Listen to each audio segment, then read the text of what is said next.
The quest for a donor presents a problem for hundreds of Nigerians who require organ transplant, but experts say a deceased donation policy can help save the lives of many. And there is more in this report. 33-year-old Michael Omoni is down with end-stage kidney disease. The only son of his widowed mother, Michael has been on dialysis in the last 2 years. With the battle to stay alive on the one hand, Michael hardly sleeps because he has little hope of raising the much-needed 8 million naira for a kidney transplant. His biggest worry is the lack of a donor. When Michael suffered a crisis last December, he was approached by persons willing to sell their kidneys. This is illegal under Nigerian law, but the 15 million naira they demanded for is a far cry from what Michael can afford. Last year, December, I had this attack that almost killed me. I thought I was dead even, because it was God that revived me. It was when I got there, I heard some boys saying they wanted to sell their kidney for 15 million naira. But there was no funds, and we did the dialysis that day and went to. When those people call, they say, now 15 million. So I don't have 15 million. If it plus 15 million, John, 8 million, that is 23 million. Michael is at a crossroads. Not only does he need 8 million naira for the transplant, he also needs an extra 15 million naira to get a kidney in the first place. Michael's case represents the dilemma faced by hundreds of Nigerians who need an organ transplant.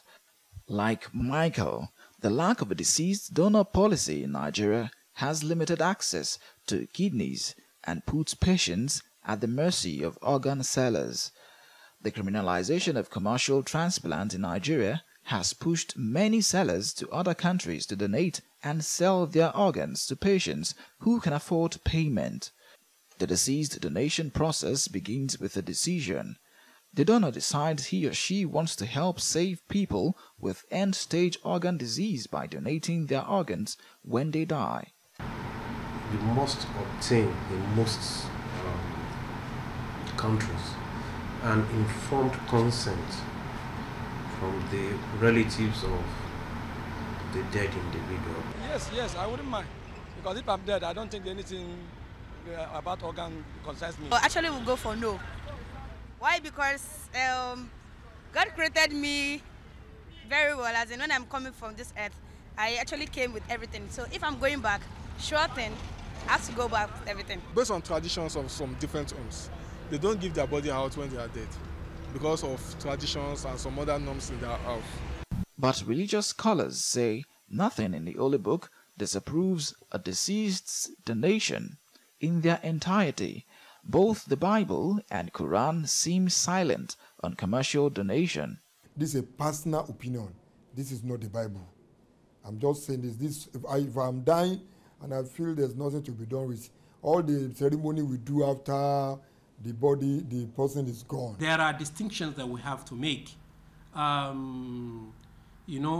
is what's called implied consent, which is not acceptable in Islam.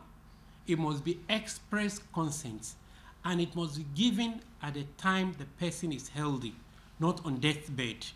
Experts say the demand for organs will continue to outweigh supply, but the deceased donation policy, if adopted by Nigeria, may not only save lives, but also reduce organ trade and trafficking.